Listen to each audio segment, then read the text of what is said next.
Hey guys, tonight we drift far away, far across the Pacific, beyond the buzzing cities, and into a lush, ancient world of black volcanic rock and honey-warm tides. You stand barefoot on damp earth, staring up at stars so dense they look like they might spill. Behind you, torches crackle. Ahead, a stone heiau temple rises like a sleeping beast.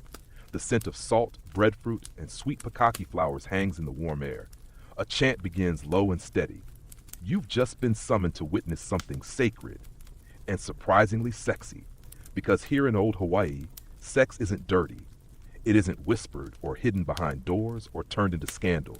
It's part of the order of things, the balance of the land. A ritual so central that if it's performed with the wrong person or in the wrong phase of the moon, it's not just awkward, it could throw off the entire harvest. And spoiler alert, you probably wouldn't survive this society. Not because it was brutal, but because you'd probably say something self-conscious at exactly the wrong moment, and a priest would slap a kapu on your libido for a month. So before you get comfortable, take a moment to like the video and subscribe, but only if you genuinely enjoy what I do here. And let me know in the comments where you're listening from and what time it is where you are. This is a sleepy little global village now. Now, dim the lights. Maybe turn on a fan for that soft background hum, and let's ease into tonight's journey together. You're not just visiting Hawaii tonight. You've arrived centuries before Captain Cook ruined everything. The wind off the ocean is heavy with moisture, and even at night, the humidity clings like a silk sheet. You can hear a pig squealing in the distance, someone's preparing an offering, and drums beat like a distant pulse. Sex here isn't taboo. It's sacred. It's scheduled, sometimes public, sometimes divinely instructed. You've stumbled into a society where the gods expect you to get it on, and do it well. And if you're lucky, maybe the god Lono himself will bless you with rain after your ritual. Or maybe he'll show up in disguise and have a go himself. You've been warned.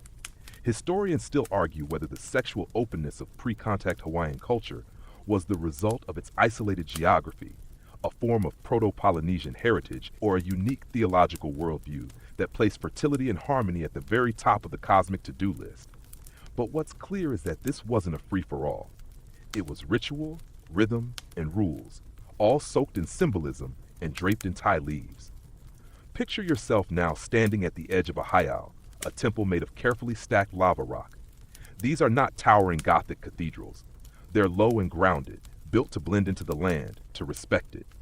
And each one has a purpose.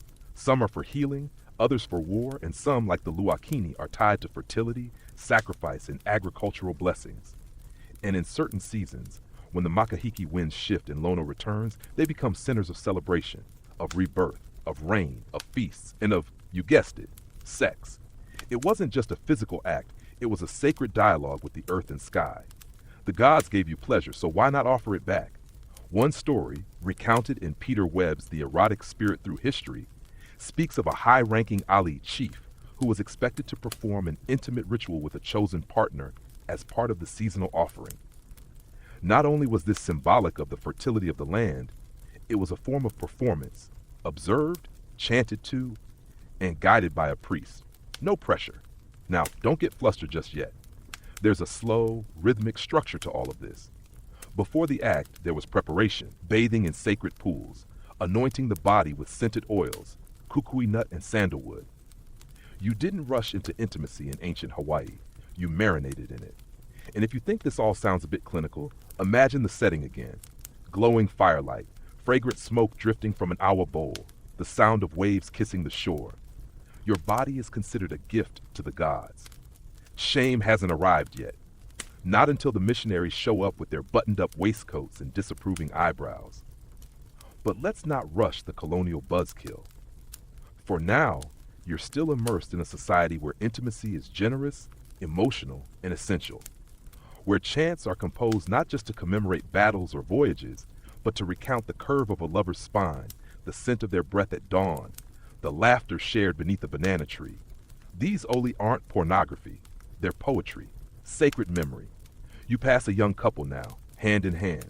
She wears a lei of mele, its scent both earthy and spicy. He has a tattoo running up his arm, made from burnt kukui and shark teeth, and it spells out a lineage of lovers. They nod to you as they pass, and you realize that in this world, sexual experience isn't something to hide. It's something to honor. A quirky but true tidbit, some chiefs were believed to possess so much mana, spiritual power, that their bodily fluids, including sexual fluids, were considered sacred substances. Accidental contact with them could demand purification rituals, or even trigger social elevation if it happened under the right moon. You duck under a breadfruit tree now, its waxy leaves rustling overhead, and you pause to listen to a low chant rising from the temple platform.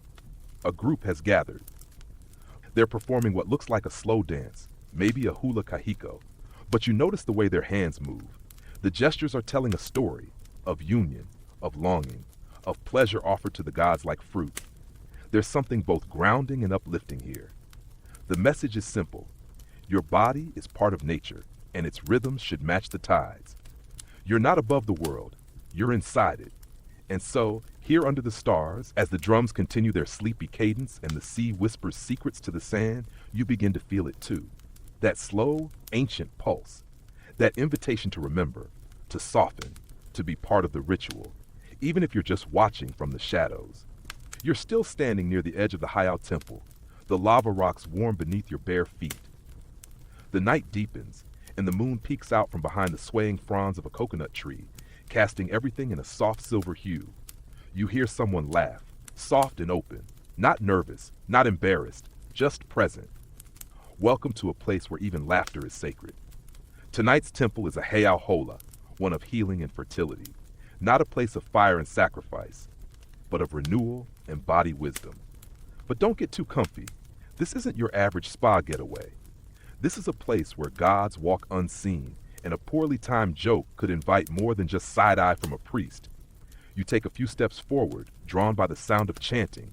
It's low, rhythmic, and you can feel it in your ribs, like your body is remembering something it never learned.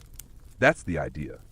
Heiau temples weren't just buildings, they were energetic junctions, where heaven and earth met, where people came to realign with the natural flow of life, and yes, sometimes that meant sex. But slow down. This isn't some ancient swingers retreat. These rituals had rules, protocols, entire layers of kapu law dictated when, how, and even who. The heiau wasn't a place of casual romance, it was cosmic maintenance. Historians still argue whether the temples functioned as physical venues for intimate rites or more symbolic spaces where people spiritually prepared for sacred unions elsewhere. The truth might be both.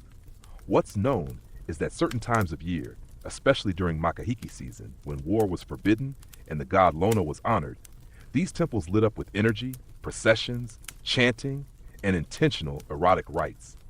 Imagine this. You've been chosen to participate in a fertility ritual. Maybe because your family is struggling with crops. Maybe because your lineage has been blessed before. You bathe in a pool, surrounded by vines and mist. You drink awa kava until your limbs hum with warmth. A priest murmurs a blessing while smearing your temples with turmeric and crushed hibiscus. And then you wait. Your partner arrives, a stranger perhaps, or someone chosen to complement your elemental balance. These aren't passion matches, they're harmonies, chosen not for sparks, but for resonance. And when the act occurs, it's slow, ceremonial, observed in some cases by a priest who chants lineage verses or invokes Lono's favor. No pressure, right? But what's remarkable isn't the act itself, it's the way it's held. There is no shame here, no secrecy. Your body is an offering, and your pleasure a ripple in the balance of the world. One story recounted by Eleanor Herman in Sex with Kings, though set in another corner of the world, reminds us of the curious overlap between power and sacred intimacy. In many cultures, sex wasn't just about union, it was about sovereignty. In pre-contact Hawaiʻi, that was no exception. A chief's ability to produce heirs, to satisfy ritual expectations, and to move energy in the right ways was part of what kept their mana intact. Which means the temple wasn't just a setting for romance, it was a performance space, a courtroom, a holy site, and a pressure cooker for anyone who got stage fright. A quirky side note, certain heiau included carved stones that functioned as fertility aids. Women would sit on them while praying for conception. The stones were shaped to channel energy upward into the womb, kind of like the ancient Hawaiian version of acupuncture, but way more literal. As you wander the perimeter now, you notice a group of women with flower crowns. They're singing in harmony. The hula they perform is slow, grounded. Their feet never leave the earth. And their hands tell stories you don't need to translate. One gesture mimics waves crashing. Another traces a spiral, perhaps of the moon or of desire itself. In a world where everything was connected, land, body, ocean, God, the temple was not a place to escape your humanity. It was where you embraced it fully. You crouched beside a low wall, running your fingers over the smooth volcanic rock. Each piece carefully placed, each layer laid by ancestors who believed their work shaped not just the structure, but the flow of energy through the island. Nearby, two elders murmur to each other in Olelo, Hawaii, pointing to the stars. They're tracking the moon phase. Important because each phase dictated which rituals could occur. Some nights were for cleansing, others for celebration, and some for intimate offerings. The moon tonight is huna, dark, hidden, a time for inward journeys, for whispered prayers, not the night for physical acts, but for dreaming them. And so you rest your back against the stone, letting the warmth seep in. The scent of tea leaves and sea salt fills your nostrils. Somewhere, a conch shell blows. Someone has offered taro, folded into banana leaves. Others sing lullabies to Laka, goddess of hula and love. Everything here pulses with softness, intention, and deep time. You are not separate from this. You're inside the rhythm now. In modern cities, we separate spirituality and sensuality like oil and water. But here, under this moon, they blend. They nourish, they guide. And as your eyes grow heavier and the chants begin to slow, you realize something simple and profound. Here, the temple isn't just stone. It's breath, it's skin, it's you. You wake, just slightly, still curled beside that warm lava stone wall, and the night hasn't changed much. The moon has shifted, slightly higher, and the air is thick with that impossible Hawaiian fragrance. Sweet plumeria, sea brine, a distant hint of roasted breadfruit. But something else is rising now, a procession. You hear them before you see them, bare feet padding on stone, the soft rustle of copper cloth robes, and the quiet thunder of collective breath. These are not ordinary people. These are ali'i, high chiefs and chiefesses, moving with the calm certainty of those who know their very DNA carries divine approval. And tonight, you're going to learn why their love lives weren't just their own business. They were cosmic obligations. Sex, for the ali'i class, wasn't recreational. It was strategic, sacred, and sometimes deeply awkward. These weren't people swiping left and right. They were walking mana repositories, tasked with preserving the bloodlines that connected the human world to the gods. And when two highborns came together under the stars, that wasn't just a date. It was a metaphysical board meeting. Take, for example, the tradition of ni'aupio unions. You've probably never heard that word before, but tonight it's everything. It refers to sacred incest, specifically sanctioned among the ali'i to preserve the divine lineage. A brother and sister, both descended from the gods, might be paired to ensure the offspring carried undiluted mana. Yes, you can raise an eyebrow, but before you cast your 21st century judgment, know that to them, this wasn't scandalous. It was destiny, a cosmic trust fund passed down through genes.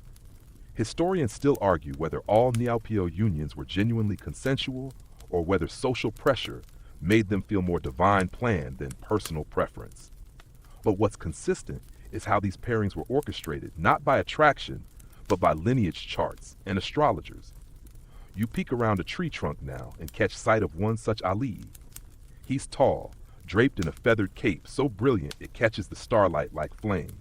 The mahiola helmet on his head marks him as sacred, a walking temple in a way.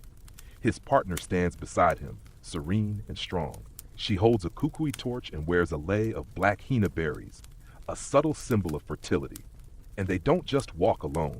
Attendants flank them, including a kahuna or priest softly chanting. Not romantic ambience, but literal invocation. The gods are expected to attend. Peter Webb once described royal sexual rites as a theater of theology, and nowhere is that truer than here. Everything about these ali'i unions is performative, symbolic, and surprisingly tender. You'd expect it to feel cold or formal, but you see the way he smiles at her, the way she touches his wrist, brief but affectionate. Maybe the gods chose well this time. There's a story, whispered more than written, of a great chiefess who defied the arranged union dictated by her kahuna. Instead, she sought out a lover among the maka'ainana, the commoners, not just for romance, but for real connection. The affair was brief but powerful, and according to oral tradition, her body pulsed with more mana after that than ever before. Some say Laka, goddess of love, had intervened. Others say the whole lineage was thrown into question. A quirky historical footnote: Alii could have multiple spouses, but these weren't just polyamorous free-for-alls. Each partner had a purpose, some for politics, others for rituals, and some simply to keep lineage options open. One chief was known to keep a small stone circle where he sat and consulted his dreams to decide which partner to call on. It was astrology meets Tinder, minus the ghosting. As you follow this nighttime procession through the outer wall of the heiau, you notice something else. Silence. Reverence. No one giggles. No one gawks. Even the children watching from the distance seem to understand this isn't theater, it's sacred continuity. And if you're wondering what happens inside those temple walls when the alii disappear behind woven mats, that's not your business. But let's just say it involves chants, offerings, the careful alignment of timing, breath, and even posture, because the act itself was a communication with the gods. From Michel Foucault's perspective in the history of sexuality, power and sexuality are always entwined. And in ancient Hawaii, that entanglement was literal. Who you slept with wasn't just about personal identity. It was about land inheritance, divine favor, and the very shape of society. But here's the soft twist. Despite all the ritual, the pressure, and the cosmic significance, love still slipped in. It wasn't all duty. Sometimes a chiefess really did fall for her ceremonial partner. Sometimes a chief delayed war not just for harvest, but for the comfort of someone's arms. The rules were tight, but the heart, as always, found space. As you sit quietly now beside a large stone basin, used once for awa preparation, now cool with dew, you feel it again. That deep cultural truth. Sex was never just about the act. It was a thread in the great net of life. And for the alii, every encounter was a stitch in the fabric of existence. A breeze picks up. The procession fades into the temple interior. Someone begins a chant about Hiaka's journey across the islands, filled with lovers, jealousies, and moments of longing under breadfruit trees. And you close your eyes, let the sound wash over you, and wonder if maybe, just maybe, our modern world lost something important when we stopped believing that pleasure could be sacred. You're lying back now in the grass beyond the temple, your fingers idly tracing the veins on a fallen tea leaf. The lava stone beneath you still holds the day's heat, and the night wraps itself around you like a thick quilt. You thought the main ritual was over, that the sacred union was the grand finale. But no, here in this quiet corner of the heiau grounds, something even more intimate begins. Something softer, deeper, and in many ways more difficult than physical intimacy. You've stumbled upon ho'oponopono, the practice of spiritual reconciliation. It's easy to assume, looking back from our modern, overscheduled, emotionally avoidant world, that ancient people had no time for inner work. But here in pre-contact Hawaii, you couldn't not do it. Before any act of union, whether for pleasure, for fertility, or for cosmic alignment, your soul had to be cleared of clutter. And clutter here meant resentment, anger, unspoken hurt, or lingering shame. You couldn't bring emotional baggage into sacred space, not even a carry-on. So now you find yourself drawn to a small gathering, just off the main ritual platform. No torches, no drums, just a few people sitting cross-legged in a circle, illuminated by the milky gleam of the moon. An elder sits at the center, their faces carved with time, their eyes calm as tide pools. Around them sit a young couple, two brothers, and a woman who looks like she hasn't spoken in weeks. This isn't a performance. This is healing. Ho'oponopono, literally to make right, was more than a casual apology. It was structured emotional surgery, a process that could take hours, sometimes days, and which required brutal honesty, deep listening, and mutual accountability. It wasn't about assigning blame. It was about removing poison, the social kind, the spiritual kind, the kind that, if left unresolved, could fester into misfortune, not just for you, but for your entire ohana. Historians still argue whether ho'oponopono was always required before sacred sexual rites, or if it was reserved for more serious breakdowns, marriage rifts, family betrayals, land disputes. But among the ali'i and kahuna, it was treated as essential spiritual hygiene. Before you shared your body, you shared your truths. You leaned closer, trying not to intrude, and catch snippets of the process. One man speaks slowly, pausing after every phrase. "I was angry when you didn't defend me at council." The other nods. He doesn't interrupt. He waits. Then responds, "I didn't know it hurt you. I feared I'd lose respect if I did." No shouting, no judgment, just a steady disrobing of emotional armor. There's an elegance to this, a rhythm, like a tide coming in, washing away resentment grain by grain. You might think this feels heavy. It doesn't. It's sleepy in its own way, like someone brushing your hair back after a long day. And yes, sometimes people cried. Sometimes they shouted. But the aim was always the same, to leave lighter than you came. In one particularly memorable story passed down through oral tradition, a high-ranking kahuna delayed a temple fertility rite for an entire week because the chosen couple had unresolved jealousy between them. They were seen bickering near a taro patch, subtle, nothing violent. But the priest noticed. He pulled them aside and led them through 3 days of ho'oponopono before allowing them to resume their role in the ceremony. And when they did, it said that not only did their ritual go smoothly, but the next harvest was unusually abundant. A quirky detail? Some versions of ho'oponopono included symbolic acts, like the passing of a specific smooth stone between participants.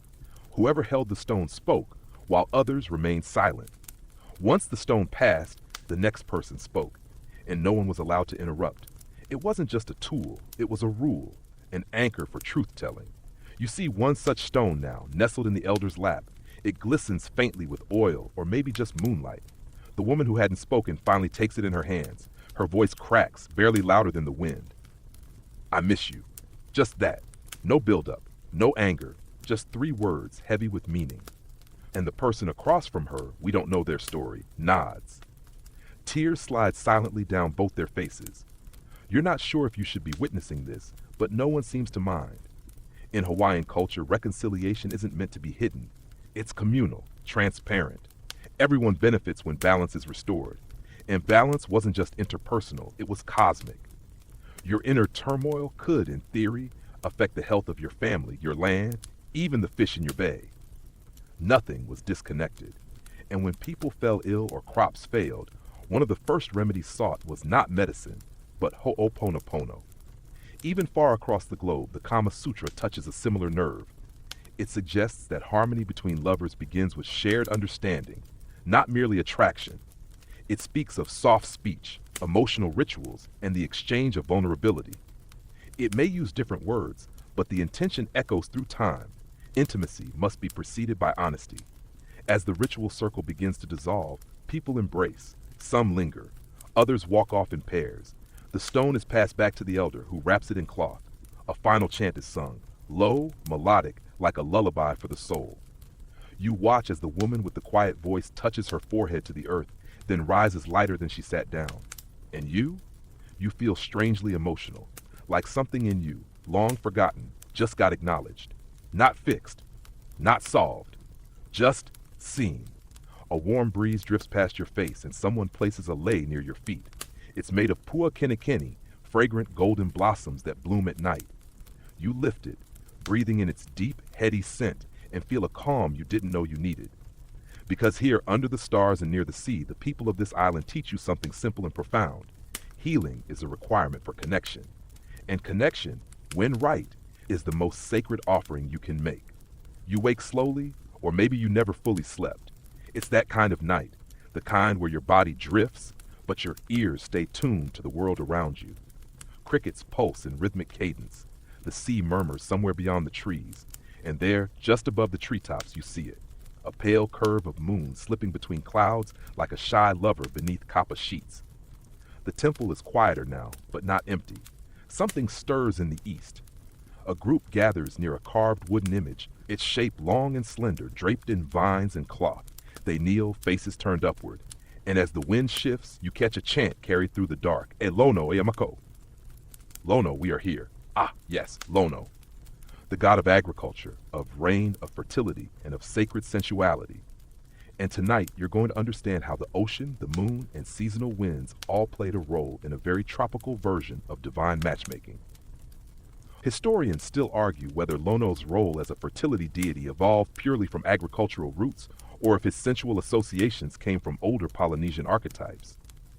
But by the time pre-contact Hawaiians were performing makahiki rituals, he had firmly become the god of growth, in the soil, in the womb, and occasionally in the heart.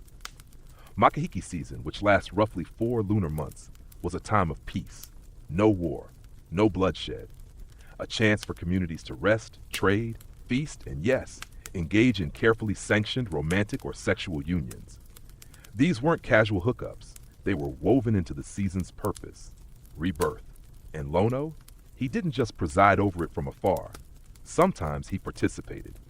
You've likely heard the tale of Captain Cook being mistaken for Lono during his ill-fated voyage to Hawaii. But that story, often misinterpreted and wildly dramatized, actually reveals something deeper. Lono was believed to return to the islands in physical form during makahiki, a mortal body carrying divine intent, a god who walks, who witnesses, who, according to more whispered tales, sometimes lay with mortals. You move closer to the shoreline now. The earth is damp from earlier rain, and palm leaves rattle gently overhead. The group ahead isn't preparing a sacrifice, they're preparing a ceremony, one involving water, flower leaves, and rhythmic chants meant to coax Lono's favor, not with violence, but with celebration. Tonight is a kai ceremony, honoring both the ocean's cleansing power and the link between surf and sensual energy. You're led by a quiet elder toward a tide pool ringed with black volcanic rock. The water glows faintly with plankton. A couple steps carefully into the pool, naked save for twisted male vines across their chests. They begin to bathe each other, slowly, reverently, not scrubbing, but blessing. The elder chants softly from the shore, describing the joining of waves and moonlight, of seed and soil. This act, quiet and intimate, is considered a prelude to ritual union. They don't rush, they don't perform. They simply move in sync, as if remembering a dance taught lifetimes ago. Nearby, another group prepares leis, pikake, ilima, and ohaiali, each flower chosen not for beauty alone, but for meaning. Pikake for desire, ilima for royalty, ohaiali'i for sacred union. The leis aren't decorations, they're intentions, soft, scented prayers looped gently around necks. A passage from the erotic spirit through history describes similar floral rituals in other cultures, from India's garland exchanges to Polynesian-style scent offerings.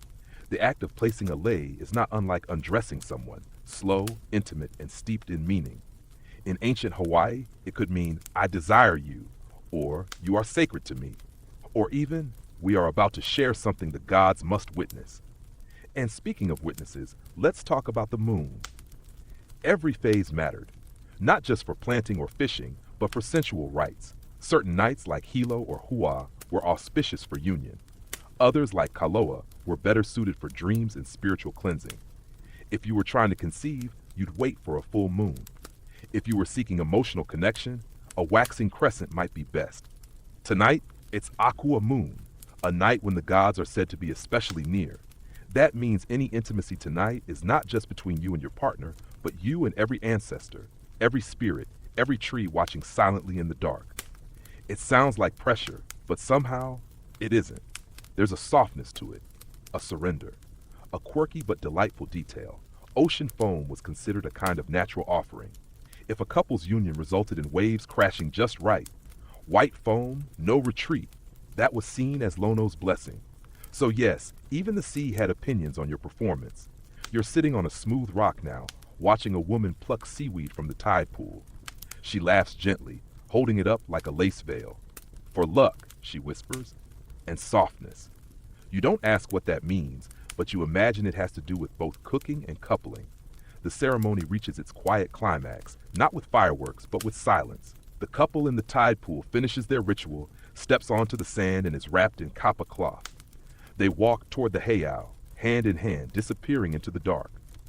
No one applauds, no one intrudes, because this isn't performance, it's offering.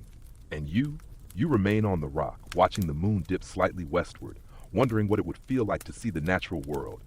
Not as background, but as collaborator, where every wave, every flower, every cloud was a participant in your most intimate moments. Because here, sex isn't rebellion. It isn't transaction, it's rhythm, it's tide. It's sacred choreography, written in salt and shadow. You don't remember standing up, but now you're walking, barefoot as always, along a path lit by flickering kukui nut torches. The trail winds gently uphill toward a stone terrace flanked by towering tree ferns.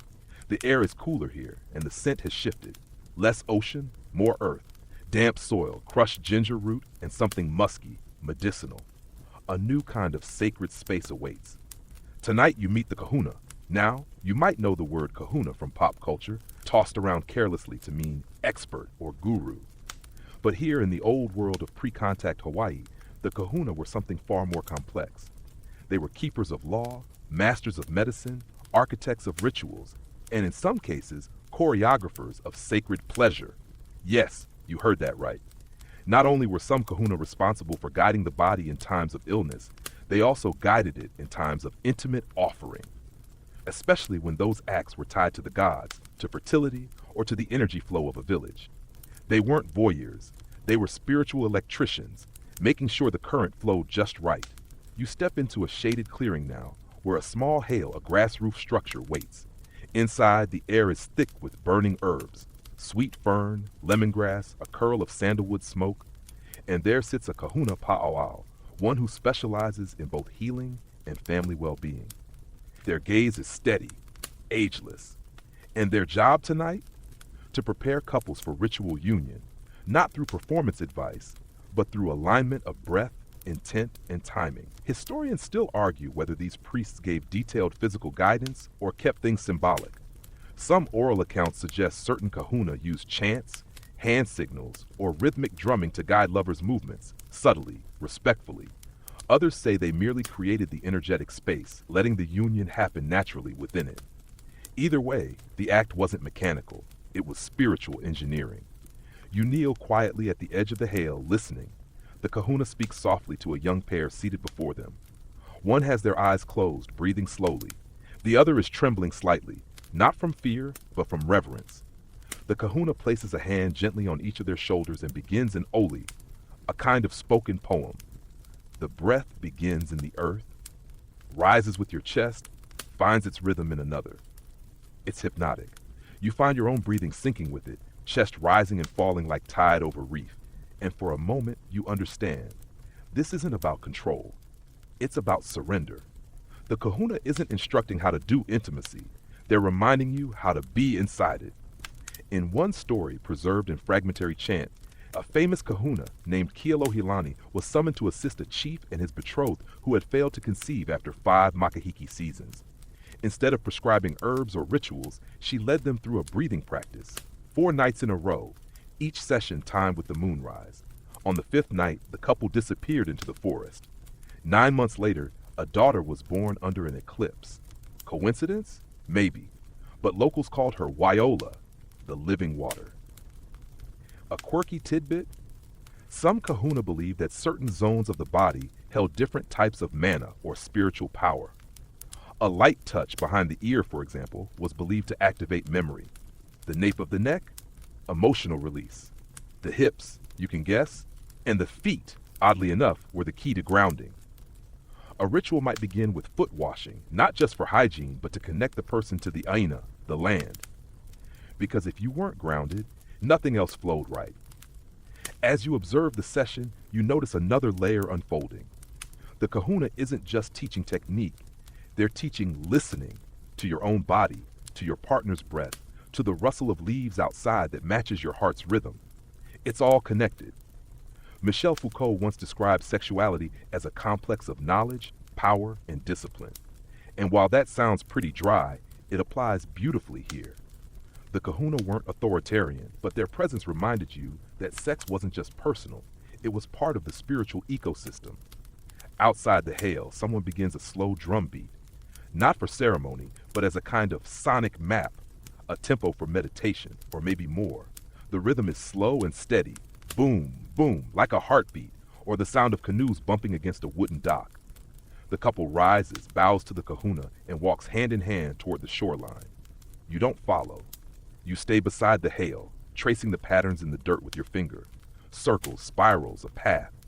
You feel strangely moved, like a part of you, buried under modern awkwardness, just got brushed clean. And then as the smoke curls past your face, the kahuna turns to you.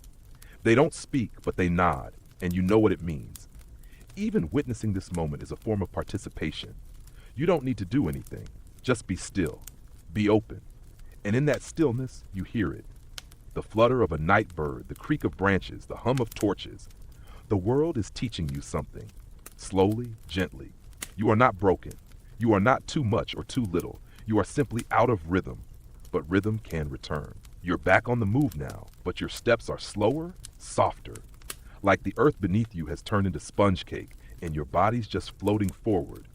Maybe it's the after effect of the kahuna's chant still lingering in your chest, or maybe it's the way the night wraps tighter as you climb a narrow path bordered by torchlit lava stones. Wherever you're headed, it feels sacred, secret, chosen. And that's exactly the word you're meant to remember here. Chosen. Because tonight, we're not just talking about temple rites or chants. We're talking about partners. But not the romantic kind you swipe right on while half watching a cooking show. These were ceremonial matches, handpicked not for charm or looks, though, let's be honest, a strong jawline never hurt, but for energetic balance and social alignment. During makahiki season especially, some individuals were selected to perform acts of sacred union as representations of cosmic harmony. They weren't always married. They might not have even met before, but for that brief window in time, they became symbols of divine polarity, yin and yang, sun and rain, fire and water. And you've arrived just as one of these matches is being announced. A crowd has gathered in the torch-lit courtyard of a heiau, sitting in a wide circle on mats woven from lauhala. At the center stands a kahuna nu, chief priest, and beside them, two young people, hands clasped, eyes fixed on a distant star. The chant rises again, naming the ancestral lines of both participants, calling on the gods to witness this temporary union. Historians still argue whether these matches were orchestrated strictly for ritual symbolism or also carried legal or reproductive expectations. Some scholars suggest the pairings were temporary, undone after makahiki ended. Others believe offspring from these matches were considered especially sacred, gifted with a kind of pre-approved mana. Either way, these weren't flings. They were sacred appointments. You can imagine the nerves. Being chosen meant honor, but also intense responsibility. You weren't just hooking up. You were embodying the relationship between earth and sky. One old mo'olelo tells of a pair matched during an unusually stormy makahiki season. Their union was delayed twice due to bad omens, a broken drum and eels swimming upstream. But on the third attempt, under a double moonbow, which is a real and frankly unfairly magical thing, the ritual went forward. The rain stopped for 5 full days after. Coincidence? This is Hawaii. We take our signs seriously. You sit now near a cluster of elders, listening to their soft discussion about whether the match is truly balanced. He's all wind, that one murmurs. She's the grounding, replies another. Good pair, good planting season. It's poetic, really. Instead of basing compatibility on shared hobbies or favorite music, these unions were about cosmic resonance. Fire needed water, earth needed sky. And the people, they became metaphors in motion. A quirky detail? Some pairings involved ritual adornment sessions where both participants were dressed by attendants in symbolic materials. Feathers for air, shells for water, vines for growth, and shark teeth for strength. One recorded instance describes a woman draped entirely in red lehua blossoms, her partner marked with white clay, and carrying a gourd painted with Lono symbols. They were walked slowly through the village, like living poetry. You notice now that tonight's pair has begun that same journey. They're walking the perimeter of the heiau 3 times, clockwise, then counterclockwise, then still. Each lap represents a stage of life, coming together, growing apart, and returning as one. This wasn't just tradition, it was spiritual physics. Peter Webb, in his explorations of eroticism across cultures, often noted how symbolic repetition in intimate rituals created emotional resonance that lasted far beyond the act itself. And here in Hawaii, you see it happening. The way the crowd breathes in sync with the couple's steps, the way the torches lean ever so slightly in the wind, the way silence itself becomes a participant. You're seated on the edge of the circle now, sipping a warm drink handed to you by a passing elder. It's awa again, bitter, numbing your tongue, calming your nerves. Traditionally used to open the heart and slow the mind, it's the island's way of saying, chill, we're getting spiritual now. As the couple reaches the final point in their walk, they stop beneath a low arch of woven tie leaves. A final chant is sung, not about them, but about the land, the mountains, the ocean. It reminds everyone watching that their union is not an isolated moment. It's part of a much older dance. And then, without fanfare, they are led into a side chamber, not for spectacle, but for privacy. The ritual is complete, the offering made. You watch the crowd begin to scatter, everyone moving slowly, dreamily. Some pause to touch the stones, others bow quietly. You remain seated, letting the moment linger in your chest like a held breath. And you wonder, what if we all treated our relationships this way, with reverence, with purpose, with the understanding that even fleeting unions have meaning beyond what we can see? The moon shifts slightly above, slipping behind a cloud. Somewhere in the distance, a conch shell sounds once, then falls silent. The night exhales. The heiau has grown quiet again. The sacred couple has vanished into their moment, and the last of the crowd has trickled away into the shadows. You're alone with the night now. Just you, the hum of crickets, and the soft sway of torchlight flickering low. The grass is cool beneath your hands. It's a welcome change from the hot stone paths earlier. You're feeling something you can't quite name. Peace, maybe, or awe, or just a deep sense that this place works on a different rhythm. But don't doze off just yet, because tonight we're diving into one of the most profound truths of this culture. Something so deeply ingrained, it shaped not just beliefs, but borders. Sex as social contract. You stretch your legs, slow and careful, and begin wandering down a gently sloping path lined with ulu trees. Breadfruit hang like swollen suns overhead. Their shadows dance across your skin. Every few steps, a carved marker rises from the grass, stones etched with curved petroglyphs, some human, some symbolic, some ambiguous. Welcome to a world where lines between love, law, and land are a bit blurrier than you'd expect. In ancient Hawaii, intimacy wasn't just personal, it was political. If two ali joined in union, that wasn't just a romance. It was an alliance, a declaration, a living treaty. Their children would carry not just mana, but land claims. Lineage mattered, but so did public acknowledgement. A relationship was often a transaction, but not coldly. Think warm barter, not corporate merger.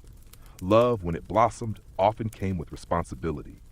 Historians still argue over just how formalized these arrangements were. Some sources suggest that many unions were forged purely from affection and later incorporated into political frameworks. Others propose that every major ali'i match was orchestrated like a chessboard, with moves that spanned generations. Either way, who you lay with shaped what land you could lay claim to. And that brings us to a ceremonial act you might not expect: the public witnessing of intimate unions. Now, this isn't as scandalous as it sounds. We're not talking about parades of PDA. But in some Makahiki-era ceremonies, select elders and kahuna might be present, or at least nearby, as spiritual witnesses to a union meant to bless crops or reinforce a social alliance. Their presence ensured accountability, alignment with tradition, and, well, no funny business. Imagine being told your wedding night includes a sacred observer with a chant book. That's a different kind of pressure. But here, it wasn't pressure. It was purpose. You weren't performing for shame or approval. You were stepping into a communal role, and it wasn't limited to the upper classes. Among maka'ana, commoners, unions were still vital to society. Farmers might pair their children with the offspring of expert fishermen, forging economic resilience. Lovers from different ahupua'a, land divisions, could link their families, granting access to new resources, streams, or fishing grounds. Your relationship didn't end at your bedroom door. It echoed through valleys and village council meetings. A quirky tradition? In some communities, when a couple consummated their bond for the first time, a bundle of tie leaves was placed at their doorstep the next morning. If it stayed untouched, the union was blessed. If it was stolen, especially by a rival family, it might mean a spiritual challenge had been issued. Nothing violent, just a polite, leafy middle finger. One story tells of two lovers whose families had feuded for years. They united secretly during Makahiki under the full moon. When their union became known, the kahuna decided that instead of punishment, they would perform a public ceremony to cleanse both families. From that moment, their shared land, once disputed, became communal. The lovers went on to have 3 children. One of them became a kahuna of great renown, known for resolving feuds using honey and salt, not fire or fist. You walk now beneath a low arch of tree limbs where feathered offerings hang from branches. Small gourds filled with sacred water sway like lanterns in the wind. This is a marker, a place where families once met to discuss potential matches. A neutral zone, not quite a date spot, more like a village-level Tinder picnic supervised by a very spiritual auntie. And nearby you see a pile of dried bark cloths used in rituals. Some were dyed with noni root, others with turmeric or crushed berries. Each pattern had meaning. One symbol meant openness to union. Another meant not at this time. Communication happened long before the kiss. Even the Kama Sutra speaks to this, though thousands of miles away. Vatsyayana insisted that mutual understanding and shared purpose were the highest forms of sensual union. Desire without context, he wrote, was just hunger, but desire with harmony? That was transcendence. You sit now near a gourd bowl filled with water and floating lehua blossoms. It's not for drinking, it's for reflection, literally and metaphorically. You gaze down at the blossoms swirling gently, and you wonder how many unions were made right here. Not in a rush, not under pressure, but slowly like water soaking into lava rock. And what about unapproved unions? Forbidden ones? Well, those happen too. Sometimes a couple would run off into the forest for a nighttime rendezvous, leaving behind flower petals and scandal. But punishment varied. If love was genuine, if no kapu law had been broken, often the response was acceptance. Maybe with a few raised eyebrows and a chant of passive-aggressive disapproval, but not always exile or shame. Because even here, in a world of rules and rituals, the heart had its own kapu, its own laws. You rise slowly, bones creaking gently in the damp air, and begin walking back toward the temple grounds. The path is empty now, quiet, but you sense the presence of generations who once walked it before you, lovers, families, chiefs, and priests, each weaving their stories into the land. Sex wasn't separate from society. It was society, a contract, a ceremony, a covenant.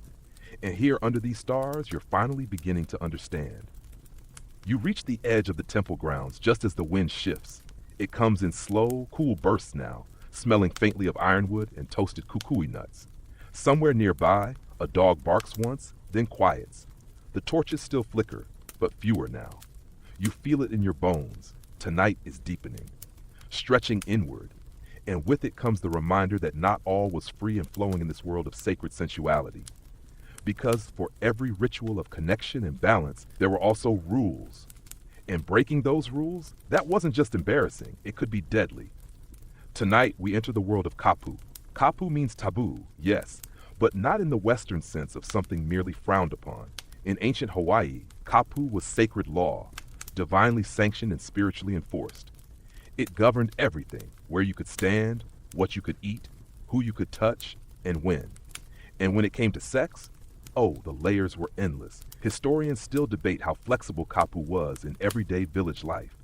Some say the rules were enforced only among the alii. Others suggest that, while less rigid for maka'ainana, violations were still met with public shame or spiritual consequences. What's clear is that not all touch was welcome under the stars. You find a low stone platform now, hidden under a breadfruit tree. The grass here is shorter, and a circle of white coral pebbles marks the space. This, you're told by a passing elder, was once a kapu site, a place where certain kinds of unions were forbidden, and not just the obvious ones. Let's break it down. Some unions were kapu because of rank disparity. If a commoner touched a high-ranking chief without permission, even by accident, it could trigger punishment, sometimes execution, not because the chief was above humanity, but because their mana, their spiritual power, had to be preserved uncontaminated. You didn't just hook up with someone sacred. That's like trying to charge your phone by licking an outlet. Dangerous. Messy. Other kapu had to do with timing. Certain moon phases were reserved for purification, not passion. Attempting union during those nights was seen as disrespecting the gods, akin to throwing a house party during a funeral next door. And then there were gendered kapu, rules dictating where women could be during menstruation or which foods they could prepare. These laws weren't always punitive in intent. Often they stemmed from beliefs about energy balance. But they did create restrictions, and sometimes they were used to shame or isolate, especially as colonial ideas of sin began to creep in. A story from early oral tradition tells of a young couple who fell in love across caste lines. The woman was ali'i, the man a skilled fisherman. Their relationship, discovered during makahiki, was punished not with death, but with separation and symbolic cleansing. The man was sent to live on a sea stack for 3 lunar cycles, fishing alone and offering his catch to the gods. The woman performed daily chants under a moonlit tree, weaving lies of apology. In the end, they were reunited, not because the law changed, but because their devotion shifted the social energy. A compromise between kapu and compassion, a quirky but unsettling tradition. Certain sacred sites, pu'honua, or places of refuge, allowed kapu breakers to seek forgiveness. If you could reach one before being caught, your life might be spared, but you had to move fast and barefoot, across lava rock, in the dark. Let's just say the Hawaiian version of Walk of Shame involved more cardio and existential dread. Even petroglyphs carved into stone tell these stories. You walk now past one such panel, figures intertwined, but with a clear dividing line. Some believe it represents lovers separated by kapu. Others think it's a metaphor for desire restrained by duty. Either way, the artists of old had thoughts and weren't afraid to chisel them. And here's the paradox. Despite all these restrictions, ancient Hawaiian culture wasn't prudish. Far from it. Sex was celebrated, discussed openly in chant and story, depicted in art, honored in ritual, but only when it flowed with the right timing, the right people, the right energy. That's what made it sacred. Its context. Even Foucault, in his dense but illuminating work, speaks of power expressed through boundaries. Not necessarily oppression, but structure. Hawaiians weren't trying to crush pleasure. They were trying to direct it, like rain into a loe field. You pass now a small altar covered in shells and dried flowers. Someone has left a strip of kapa cloth tied around a stone. Maybe a modern offering, maybe a reminder. The wind plays with it, twisting it gently like a slow dance. And what happened when the missionaries arrived? Let's not get ahead of ourselves. That storm's still a few nights away. For now, you sit beneath the tree watching the stars blink lazily above. You think of all the ways we still police intimacy today, still impose kapu, some visible, some whispered, and you wonder, what might shift if we brought back not just rules, but rituals? Not shame, but intent? Because in the world you're visiting tonight, even the don'ts came with purpose. And sometimes purpose is the thing that makes love and pleasure feel real. The wind stills, the torch beside you gutters out, and in the darkness you feel the pull of old rules, not as a cage, but as a kind of song. The wind returns slowly, curling around your ankles like a sleepy cat. It carries with it the earthy scent of pounded root, fermented fruit, and something sweet and sharp, maybe ginger flowers. You rise, your joints reluctant but your curiosity wide awake. There's something calling from beyond the far edge of the heiau, just past a narrow path lined with carved wooden key, guardian images standing sentinel in the dark. You follow the path, and it leads you to something unexpected. Color. Bright reds and yellows flash against the green, bold and alive in the moonlight. You've entered a clearing where garments hang from bamboo poles, swaying like ghosts at a luau. Except these aren't just clothes, they're statements, declarations even, invitations. Tonight you're going to learn about clothing, tattoos, and erotic display in ancient Hawaii. Yes, that's right, because sacred sensuality didn't mean everyone walked around in plain wraps chanting solemn verses all day. There was flair involved, style, a whole sensory language spoken through flower placement, dyed cloth, and the slow sway of hips in hula. You stop before a large red cloak, feathers gleaming even in low light. It's not for warmth. This is a ahu'ula, a garment once reserved for ali'i of high rank. Woven with the feathers of hundreds, sometimes thousands of native birds, it radiates power, but also carries a certain theatricality. Imagine walking into a sacred union ceremony wearing a sunbeam on your shoulders. Confidence level, divine. And it wasn't just royalty. Among commoners and kahuna alike, appearance held meaning. How you adorned yourself signaled intent, availability, even emotional state. A lei on the left ear meant taken. The right, open to connection, both emotionally complicated, but possibly worth the risk. Historians still debate how rigid these visual codes were. Some believe they evolved differently across islands. Others think they were more like conversation starters than hard rules. But what's clear is this: what you wore or didn't was a choice with resonance. Take tattoos or heiau. You pause now before a seated man, bare to the waist, his back a landscape of black geometric ink. Swirls for lineage, triangles for strength. A delicate spiral near the shoulder blade, rumored to represent a lover's whisper. Tattoos weren't just decoration, they were autobiography, worn with pride. And many had specific erotic symbolism. A small dot at the base of the spine, said to enhance sensual energy. A line along the thigh, a nod to agility, both in dance and other coordinated activities. A quirky note: in certain villages, young lovers would mark each other with temporary turmeric ink tattoos before a ceremonial union. Designs might include moon shapes, ocean waves, or braided lines that looped around limbs. These markings would fade within days, like petals that fell naturally, signaling a return to individual life after the shared moment passed. And let's talk about scent. You walk now through a grove where gardenia and mokihana grow wild. A woman ahead of you plucks a blossom, crushes it lightly between her palms, and presses the oil into the hollow of her throat. No perfume bottle, just direct, earthy elegance. In Hawaiian tradition, scent was as important as sight. A well-chosen lei didn't just say you're beautiful, it said I'm paying attention. Even kapa cloth, the everyday wrap, was dyed and printed with intricate patterns using kukui ash, plant resin, and even fermented nonai. And it wasn't just for beauty.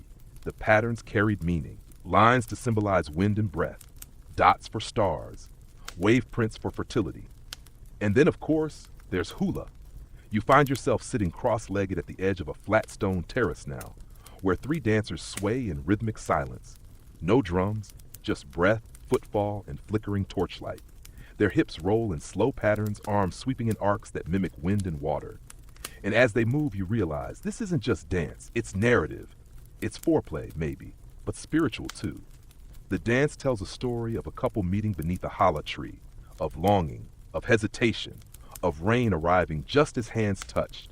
And every movement, every glance over a shoulder, every hip dip communicates something that words can't quite hold. Peter Webb would call this embodied myth, a way of keeping cultural truths alive through the body. And in Hawaii, the body wasn't an afterthought. It was archive, altar, and instrument. You glance around. Others are watching too, heads bowed slightly, like they're at prayer. And maybe they are. Because this isn't just a performance. It's a ritual of remembering, of honoring the erotic as something artful, powerful, and necessary. Even Michel Foucault, in his explorations of the body and society, suggested that how we present ourselves, how we dress, tattoo, move, reflects not just who we are, but how our culture lets us be seen. In ancient Hawaii, being seen wasn't vanity. It was participation.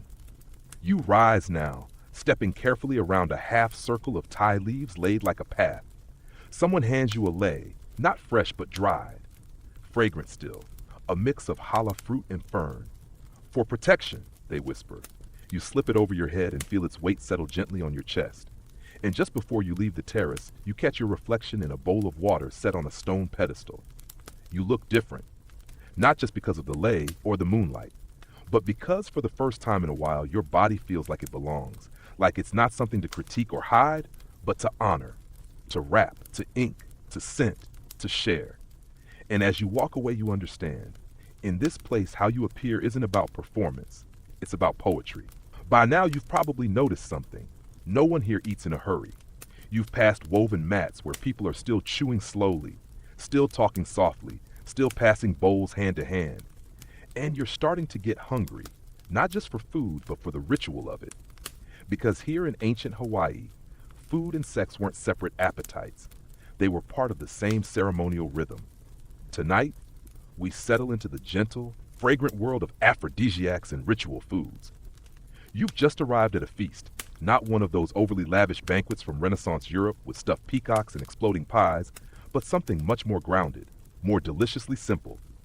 Taro mashed into soft paia, wrapped in tea leaves and steamed over hot stones.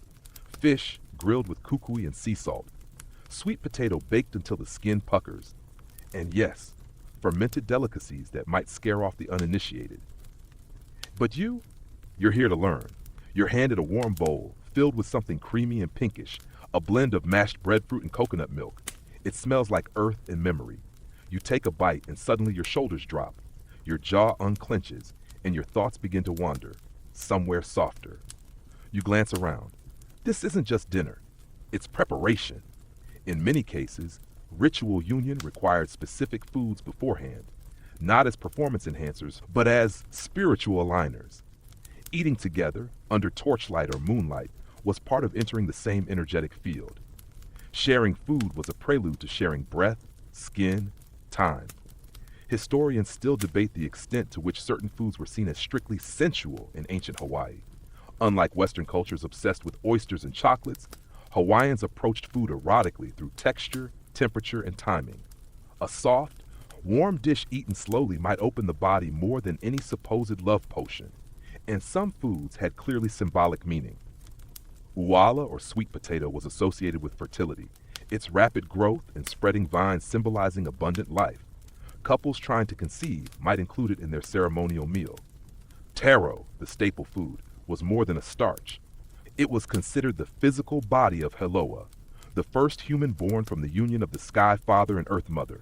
Eating taro together was a sacred act of reconnecting with lineage and life force. You're handed a small cup of something strong and smoky. Lo, of course. We've met this brew before. A calming, mildly numbing drink made from the root of the kava plant, traditionally used to induce calm, open the spirit, and relax the body into a more receptive state. Perfect for a night of sacred union, or frankly, for drifting into the best nap of your life. One quirky tidbit, some couples created personalized meals before their union, choosing ingredients that reflected their elemental natures. A fire-aligned individual might prefer spicy ginger or grilled fish. A water-aligned lover might go for creamy taro and seaweed broth. The idea wasn't gourmet, it was energetic, a kind of edible compatibility test. You're seated now beside an elder who's gently mashing breadfruit with a carved wooden pestle. They hum as they work, no chant, just a song about the tide, the wind, and the time their first lover brought them 5 bananas and a fish hook as an offering. You laugh softly, but the elder winks. He knew what I liked. In the world of ancient Hawaiian intimacy, gift-giving was more delicious than diamonds. A well-chosen food, ripe, aromatic, shared with care, meant more than gold ever could. A fresh mango, peeled and served in silence. A handful of roasted kukui, warm from the coals. It wasn't just foreplay, it was for thought. And speaking of kukui nuts, there's something you should know. In addition to their uses in lighting and body oil, kukui was sometimes ground and mixed into food to create a smooth, rich texture. Some believed it helped loosen the emotional body, allowing deeper connection, more vulnerable speech, softer entry into sacred union. Modern science would likely roll its eyes. But your body? It knows something's happening. You take another bite of the mashed taro, now flavored with fermented fish and seaweed. It sounds questionable, but tastes perfect, like salt and soil and warmth all at once. And as you eat, your mind drifts again to the Kama Sutra, where Vatsyayana emphasizes the importance of shared meals as one of the 64 arts of intimacy. To feed each other, to eat slowly, to chew with intention. It wasn't just about hunger, it was about letting someone in. The stars have shifted now. You lie back on the mat, belly full and spirit light. All around you, people are still sharing bowls, still humming songs, still passing leaf-wrapped bundles from hand to hand. There's no rush. Even your cravings are sacred here. Because in this world, food is not separate from body, and body is not separate from love. And love, well, love is best served warm, wrapped in leaves, and eaten slowly under moonlight. You're stretched out on a mat now, your hands resting on your full belly, your mind adrift in the kind of peaceful fog that follows a meal eaten without hurry. Somewhere nearby, someone's playing a nose flute, its soft, wistful tones curling through the air like incense. The torches burn low, the night is thick with jasmine and tea leaf smoke, and you've just entered a new phase of the evening, one where stories start to rise. Not facts, not lists, but songs and whispers, because now It's time to talk about lovers' chants and molelo tales, where history and eroticism wrap themselves around each other like sleeping limbs. You sit up slightly as an elder steps into the clearing. She wears a long strand of kukui nuts and a cloak woven from tea leaves and feathers. Her hair is silver. Her voice, molasses, slow, sweet, and rich with gravity. She doesn't announce herself, she just begins. No clearing of the throat, no preamble, just voice, ancient and precise. And her chant, it's not about war or chiefs or voyages. It's about a hidden lover behind a waterfall who leaves flower petals on a sleeping mat each night. It's about whispers through banana trees and the way a touch can feel like salt water on sunburned skin. It's about waiting, about hunger, about two people becoming one, not with urgency, but with patience.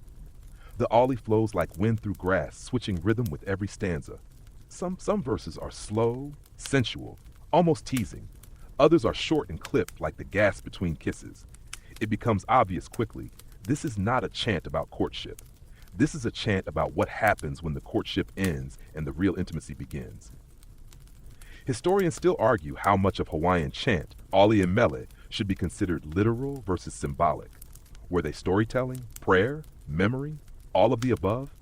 But when it comes to intimate chants, there's no question these were emotional archives, sung truths wrapped in metaphor, where one line could mean rain or longing or a certain someone's bare shoulder in moonlight. You listen as the elder continues. The chant now speaks of a lover's scent. The way mokihana berries crushed into their neck lingered long after they left. It tells of flesh like banana flower, of kisses that taste like ripe mountain apple, and of the ache that blooms when one's beloved sails away with the early tide.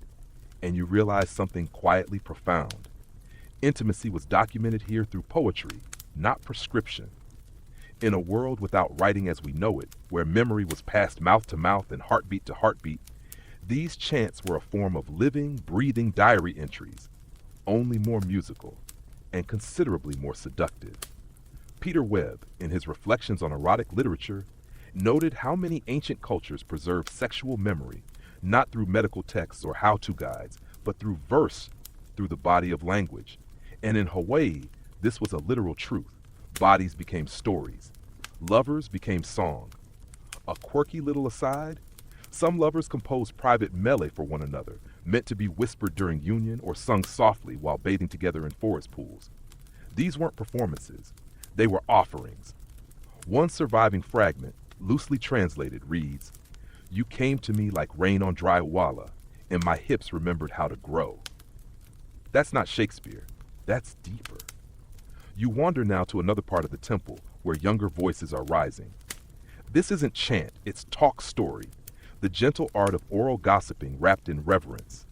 Two teens giggle over a tale of a high chiefess who once left her lover naked in a canoe, drifting toward Molokai because he mispronounced a chant. But he sang it wrong on purpose, one insists. He wanted her to catch him. Was it petty? Romantic? Both? Welcome to the complexities of Hawaiian love lore. Even Foucault might smile here. His idea of sexuality as a cultural construct is made delightfully personal in these tales. Rules?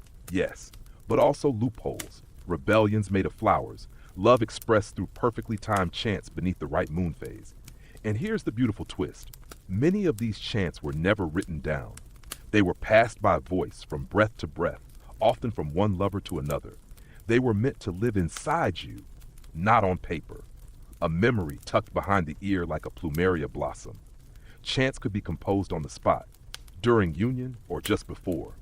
They were ephemeral gifts, designed to be sung once, then carried by the wind into the forest.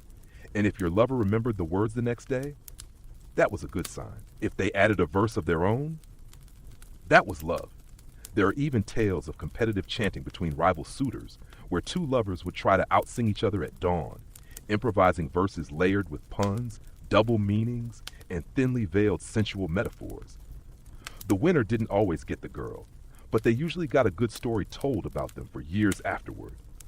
A small group nearby has gathered, sitting cross-legged on lahala mats. One of them, barely more than a boy, takes a nose flute and begins to play. The melody is simple. Then, a girl joins in, reciting a chant of her own.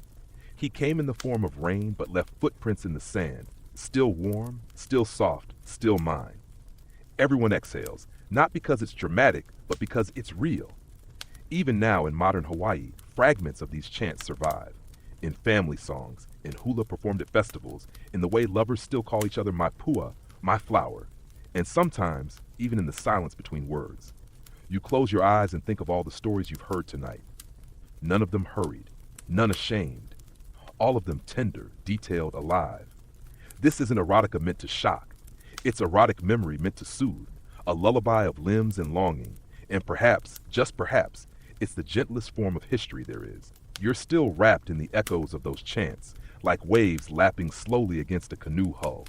But now the air begins to shift again. More breeze, less hush. A different kind of energy stirs in the darkness. Somewhere in the far corner of the temple grounds, you hear laughter, low, rich, and unmistakably flirtatious. Then the rhythmic swish of kapa against skin. Something's different here. Looser, lighter. You're approaching a gathering that feels less ceremonial, more communal. Not every sacred thing had to wear a serious face. And tonight, you're stepping into a space where gender bends, hearts roam, and love refuses to fit inside neat little boxes. This is the space of fluid roles and lesbian queens, a part of Hawaiian history that rarely makes the textbooks but lives deep in the mo'olelo, the songs, and the way people once moved through desire without needing to justify it. Take a breath. What you're about to learn might feel surprisingly modern, but it's not new. It's old, ancient even. In traditional Hawaiian society, relationships weren't bound by rigid binaries. Love, true, reciprocal, life-giving love, was recognized in many forms, and none more quietly radiant than the intimate bonds between women. One of the most tender and persistent threads in oral history is that of Ali Wahine, chiefesses of high rank, who not only led with strength, but loved other women, openly, proudly, and with the full knowledge of their community. These were not secret trysts in shadowed forests. They were respected relationships, sometimes political, often deeply romantic, and always woven into the social fabric rather than hidden behind it. Historians still debate just how formalized these female-female relationships were. Some argue they paralleled marriage, with family and land agreements attached. Others suggest they were viewed as natural expressions of intimacy, no need for explanation or structure. Either way, what's clear is that no one gasped when a woman took another woman's hand in public. You sit now beneath a hala tree where two women are preparing a lei together. One threads mokihana berries, green and fragrant, traditionally associated with female desire. The other braids maile, a symbol of honor and commitment. They don't speak, but they move in perfect rhythm.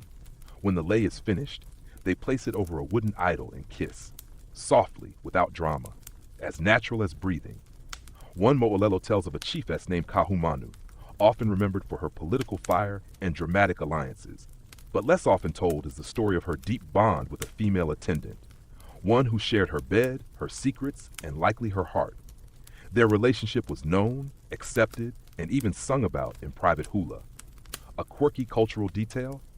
The Hawaiian language doesn't have strict gender pronouns like he, she. The words o ia can mean either, which meant that in chants and stories, gender was fluid unless the storyteller made it specific. A love poem about the one who brought sweet rain to my thighs could be about anyone. And sometimes ambiguity wasn't avoidance. It was invitation, a space left open for listeners to insert themselves, to see their own loves mirrored back. Even the roles of masculine and feminine energy weren't rigid. A man might embody more traits, softer, nurturing, spiritually connected, and still be revered as a teacher, healer, or lover. A woman might move with fierce, direct energy and lead both armies and households without her femininity being questioned. Mahu individuals, those who embodied both male and female spirit, held important places in society. They were often the ones who taught children dance, chant, and the delicate rituals of courtship and sensuality. And no, they weren't hidden. They weren't tolerated. They were respected. One recorded chant, believed to originate from the island of Kauai, praises a Mahu lover whose hips moved like lava down a slope and whose laughter softened even the strictest kapu. That's not mockery. That's devotion. Michel Foucault would have had a field day here. His idea that societies create their categories of sexuality through control and language? Ancient Hawaii laughs gently and offers him a bowl of awa. There was no need to classify, no demand to explain. People simply loved, and love, when respectful, consensual, and spiritually pono, was always sacred. Even the Kama Sutra, often misread as a heteronormative guide, has entire passages devoted to same-sex intimacy, including practical advice, emotional nuance, and spiritual significance. It echoes the same sentiment you see here under these palms.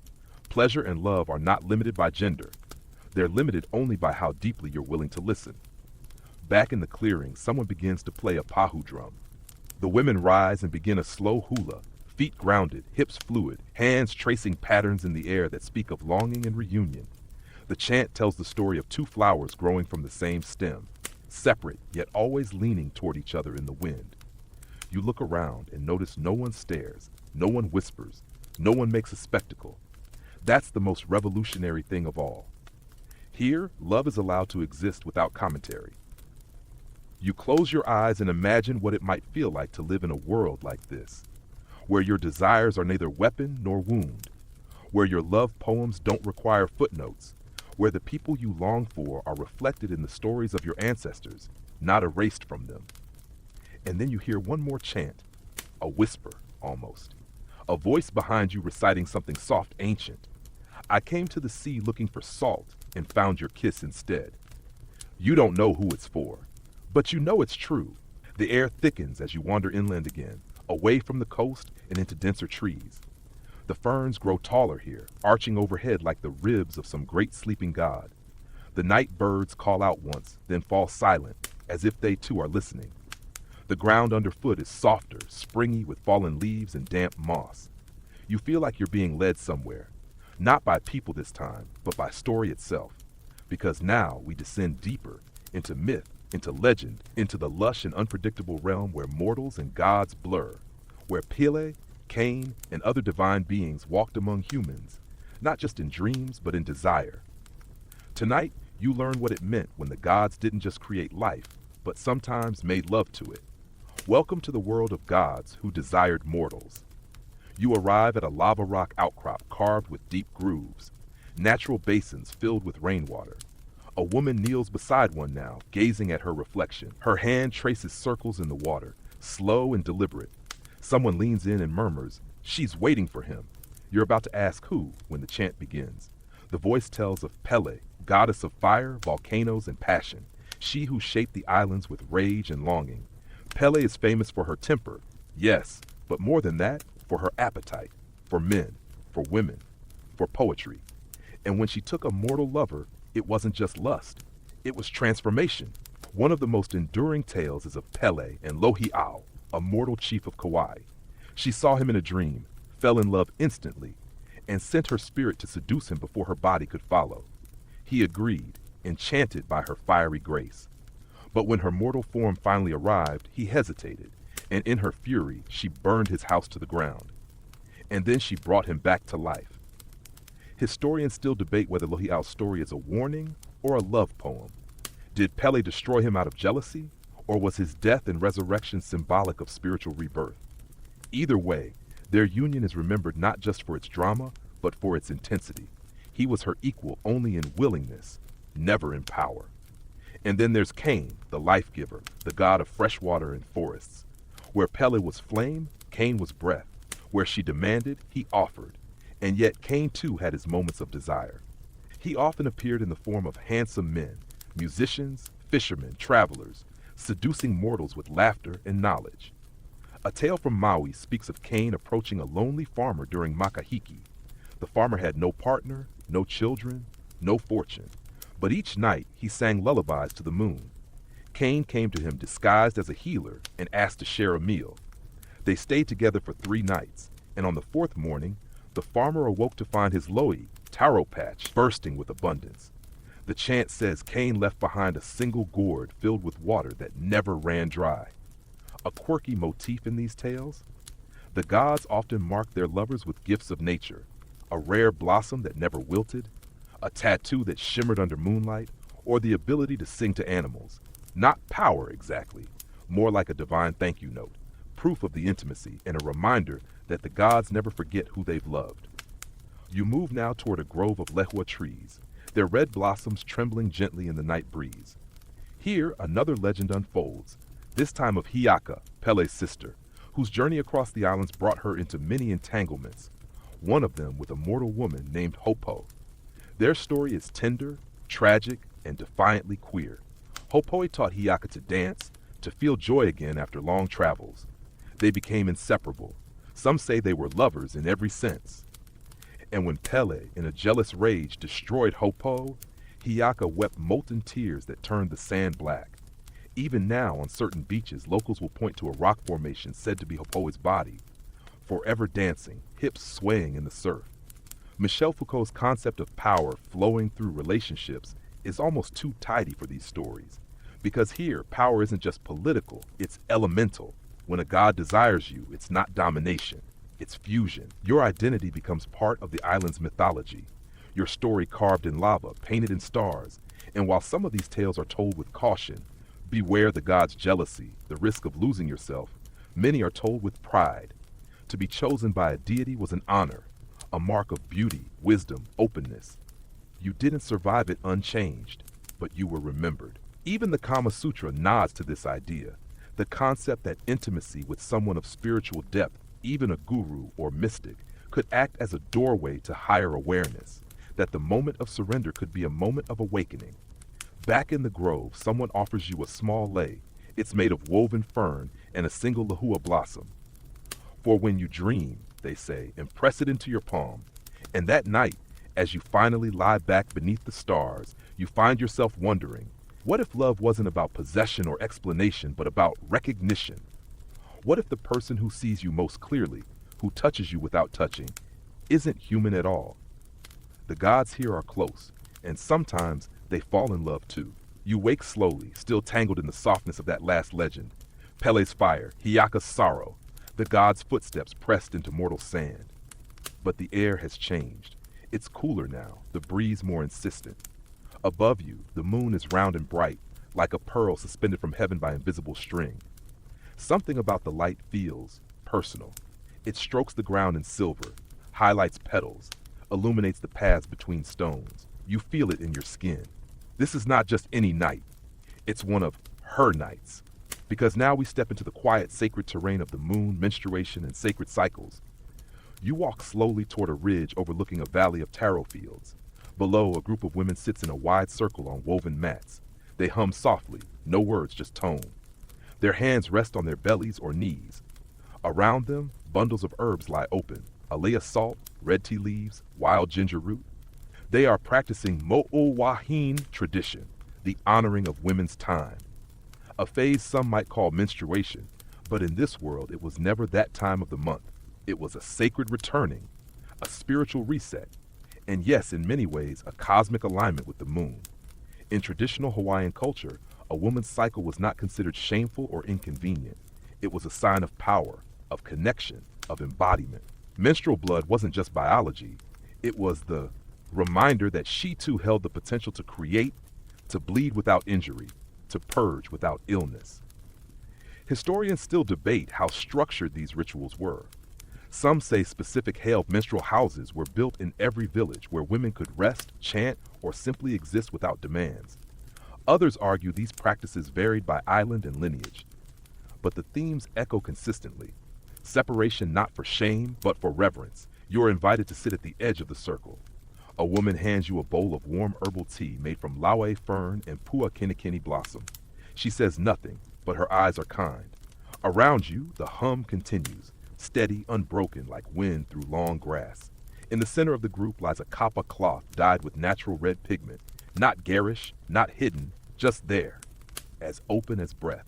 It's said that some women would offer their blood to the Aina, the land, as a blessing, a fertilizing force, no altar needed, just earth, intention, and the quiet thrum of lineage. A quirky detail? Some oral accounts describe moon baths, where women would sit or lie in shallow pools under full moonlight, allowing the body to recalibrate.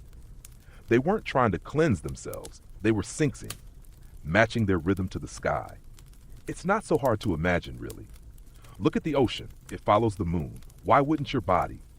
You listen as a chant begins, not about gods or lovers, but about the body itself.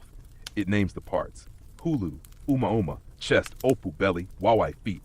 Each verse is a celebration of form, not function. The way a calf curves, the way the lower back holds memory, the pulse in the wrist. There is no hierarchy, no shame. Michel Foucault might call this a reclamation of the body from institutional silence. But here it was never silent to begin with. The body has always spoken, through chant, through blood, through rhythm. You lie back and stare at the moon. In this culture, different moon phases were named, each with its own energy. Hilo, the thin sliver, perfect for planting intention. Hua, the near full, ideal for union and creation. Mahealani, tonight's moon, fully ripe, brimming with clarity and presence. Women planned important decisions around these phases. So did men. But during a woman's time of bleeding, the moon wasn't just a guide, it was a sister, watching, mirroring, reminding. And yes, during sacred union ceremonies, if a woman was bleeding, some rites would be postponed, not because she was unclean, but because her body was already conducting its own ritual, a private offering to the gods. You're handed a strip of bark cloth painted with red circles and crescents, symbols for each moon night. It's an ancient calendar, but also a meditation tool. Count not days, someone whispers beside you. Count pulses, count waves. You remember something from earlier, a footpath marked in laid blossoms, each flower representing a stage of a woman's cycle. Some villagers would walk it in solitude, others with partners as a way of honoring change rather than resisting it. And then there's the story of Heiau, a supernatural woman born of divine mist who could control rainbows and winds. Some say she bled golden during certain moon phases. Others say her blood could revive plants. Whether myth or metaphor, the message is clear. This body is not broken. It is miraculous. Even the Kama Sutra hints at this reverence, advising lovers to observe the lunar calendar not just for timing, but for deeper connection, to honor the natural cycles that govern the world and the body alike. And now, as the women begin to rise and fold their mats, you realize something beautiful. No one rushed this. No one apologized. Time bent to them, not the other way around. You walk slowly away, the full moon casting your shadow across the earth. You pause at a small altar of coral and feathers. Place a flower there, not for fertility, not for beauty, but as thanks. Thanks for a body that pulses with the moon. Thanks for a culture that remembered. And thanks for a night that feels like permission. You walk slowly now, retracing your steps down the winding path from the moonlit ridge. The breeze carries a chill that wasn't there earlier. The laughter is gone, replaced by a subtle tension in the air, as if the land itself is holding its breath. There's a heaviness in your chest you didn't ask for, but it's not yours alone, because this is the part of the story that stings, that tightens the throat and doesn't always end in song. Tonight, you step into the shadowed world of colonial shame and sexual erasure. When Western missionaries arrived and began methodically dismantling the sacred threads of Hawaiian intimacy, one edict at a time. You pass an old breadfruit tree, its gnarled trunk scarred with axe marks. Someone whispers, "That's where they hid the chants." You don't ask for details. You already know what they mean. The 19th century was not kind to Hawaii, and it began, as so many colonial stories do, with arrival disguised as rescue. In 1820, the first Christian missionaries came ashore from New England, starched and stoic, holding Bibles and gazing disapprovingly at bare thighs and flowered hips. What they saw wasn't harmony, it was sin. What they heard in chants in Mo'olelo wasn't poetry, it was blasphemy. Historians still argue how much of the cultural upheaval was intentional and how much was collateral damage. But the facts remain. Within one generation, the open, sacred, richly symbolic sexual culture of Hawaii had been marked for extinction. Ali, who had once presided over ritual unions, were pressured to marry under Christian law. Chants were banned in schools. Hula, so essential to the body's storytelling, was deemed vulgar and suppressed. And intimacy between same-gender partners, labeled immoral, criminal, deviant. The word kapu, once a spiritual framework, was twisted into a tool of colonial control. What had once protected sacred energy was now used to enforce Puritan codes. You arrive at the base of a ruined heiau, overgrown with ferns. The stones are toppled, moss-covered. A metal sign stands crookedly nearby, offering a brief, inaccurate summary in bland English. You touch the stone gently. It hums faintly, but it's quieter now, like it's been waiting too long to be remembered. In this very spot, just decades before, couples once gathered under the stars, honored by chant, washed in moonlight, adorned with feathers and oil. Now, it's a hiking trail, a forgotten scenic overlook. A story is told of a hula teacher in the late 1800s who refused to stop teaching sensual dances. When arrested, she recited chants from memory in court. The judge asked what they meant. She answered, "They mean our people once knew how to love without fear." She was fined and released. Her students visited her in secret. A quirky but chilling fact: Hawaiian newspapers of the late 19th century, once filled with poetry, genealogy, and romantic storytelling, began printing morality columns, praising Western modesty and condemning lewd native customs. Even some alii, under pressure, adopted these views. Colonization wasn't just military, it was mental. Erotic memory became taboo. Michel Foucault argued that the control of sexuality is the control of a people's soul. In Hawaii, this was devastatingly true. Erasing rituals of union meant breaking ties to the gods, the land, and to one another. It wasn't just about stopping sex. It was about stopping cosmic communication. You stop at a stone basin filled with rainwater. A lei floats there, wilted but fragrant. Someone has scratched a single word into the rock. Ehoi, return. Not a command, a prayer, and yet, not all was lost. Even in silence, the stories endured. Chants whispered in kitchens, hula practiced in backyards, tattoos inked in basements with sharpened bone and ink made from burned kukui. Same-gender love stories survived in mele still passed through families, sometimes hidden in metaphors, sometimes left deliberately untranslated. In 1978, as part of the Hawaiian Renaissance, hula was officially decriminalized. Heiau hula began to thrive again. Old chants resurfaced. Queer elders stepped forward to share their stories of mahu identity, of sacred unions that never fit Western mold. And the land responded. Petroglyphs once thought meaningless were retranslated and found to tell love stories. Temples long buried were gently restored.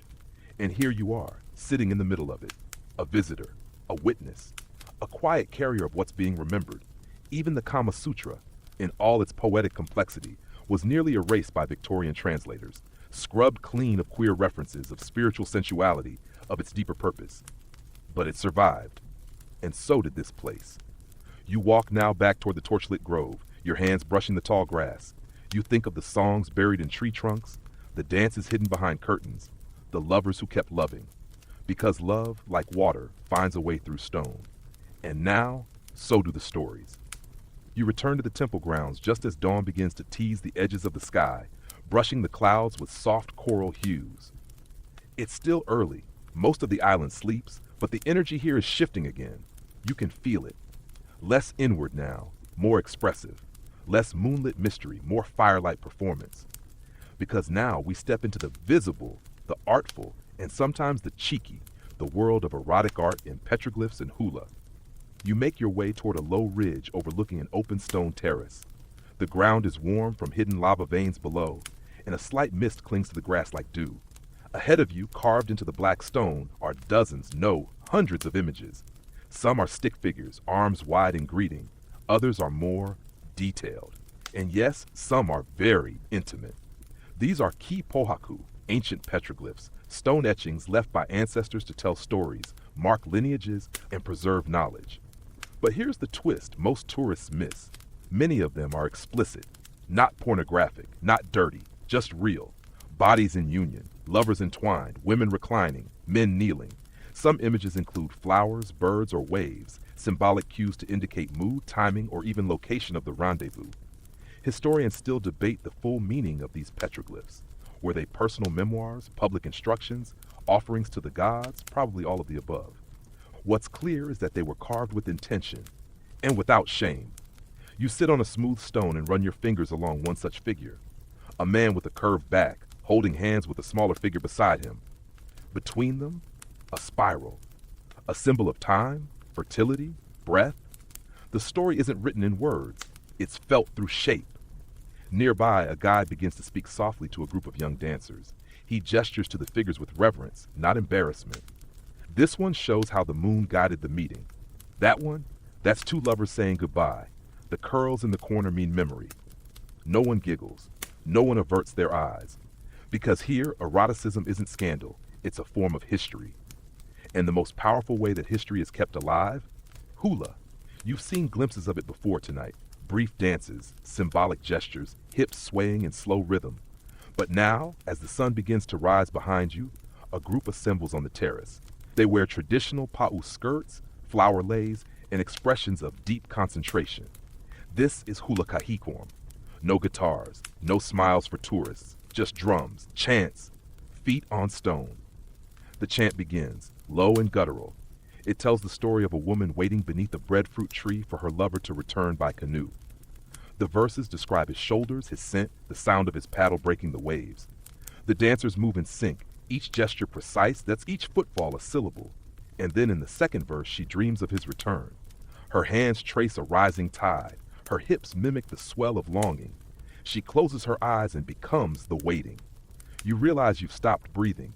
This isn't dance, this is recollection. A sacred reenactment of love, yearning, and union. Not in your face, not erotic for titillation, but charged, intentional, ancient. Peter Webb would say this is ritualized sensuality, a practice where performance becomes not just memory, but transmission.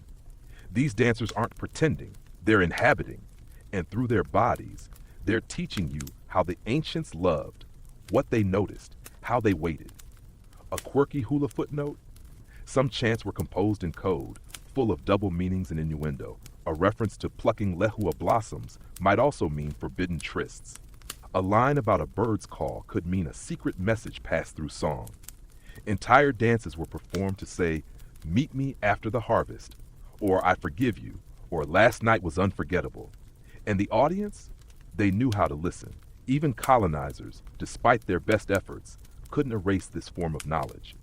Hula was banned publicly in the 19th century, but it thrived in backyards, kitchens, and hearts. Dances were passed down matrilineally, mother to daughter, auntie to niece, sometimes across oceans and generations. Erotic hula didn't die, it adapted. Michel Foucault might suggest that erotic art survives best when it becomes coded, embedded into the rituals of daily life. And in Hawaii, that's exactly what happened. The sacred and the sensual folded into dance, into chant, into carved stone and fingertip memory. You stand now barefoot on the warm terrace. A young dancer approaches and hands you a piece of kapa dyed with a spiral and 2 crescent moons. This is the story you just saw, they say. Take it and remember it when you sleep. And you will. Because these carvings, these dances, they don't belong to museums. They belong to bodies, to dreams, to lovers long past who still whisper through hips and hands. As the sun edges higher, casting long shadows across the stone terrace, the dancers bow in unison, not to the audience, but to the ancestors, to the ones who carved their love into stone and dared to call it sacred. The dancers have gone. The terrace lies quiet again, save for a few drifting petals and the lingering warmth of feet that spoke in rhythm. You're standing alone now, but not lonely. The air hums with everything you've just witnessed, and your body feels like a newly tuned instrument, sensitive, alert, open. You begin to wander without direction, letting instinct lead, and it takes you down a narrow, overgrown trail, winding through wild ginger and ferns, until you come to a clearing surrounded by black rock. It feels different here, not ceremonial, not performative, softer, private, because this is where we enter one of the quietest and most radical truths of ancient Hawaiian life, that intimacy could heal, that pleasure itself, when given freely, when shared with care, was not indulgence, it was medicine. Tonight, you'll learn about healing through intimacy and how long before psychology degrees and pharmaceuticals, Hawaiians understood what we are just now rediscovering, that the body holds wisdom, and that sometimes what aches needs to be touched, not talked through. You settle down on a smooth rock near a loe, an old taro terrace still slick with water. A woman sits beside it, her hands pressing cool poi into leaf bowls. She hums as she works. This place, she says without looking up, used to be a heiau ho'ola, a house of healing. Not for broken bones or fevers, those had their own remedies, but for emotional wounds, grief, loneliness, heartbreak, even the slow erosion of spirit that comes when someone's touch has been absent for too long. Here, under the care of kahuna lapa'au, healing priests and priestesses, people were treated not with tonics alone, but with restoration of connection, through chant, through touch, through guided intimacy. Historians still argue about the specifics. Were sexual rites formally prescribed as medicine, or were they part of a broader understanding of well-being, something initiated only when appropriate? The answer, it seems, is yes to both. One story tells of a young warrior returned from battle, not injured, but numb. Detached, he hadn't spoken in days. The kahuna brought him to the heiau and paired him with a woman whose chants could lull even restless winds. She didn't speak to him. She just lay beside him, and held his hand, and chanted his lineage back to him, his grandparents, their deeds, the night he was born beneath a double rainbow. As her voice filled the room, something broke open inside him, and when he wept, she wept with him. That night they shared a bed, not for sex, but for spirit, and in the morning, he laughed again. A quirky but revealing practice. Some kahuna used light breathwork and skin tracing as diagnostic tools. They believed areas of tension or chill indicated blocked mana. In some cases, they would guide couples, whether romantic or ceremonial, to share breath and gentle touch as a way of releasing that blockage. It wasn't about climax. It was about connection, about reawakening the parts of you that had shut down, often long before you realized. Even the Kama Sutra references this.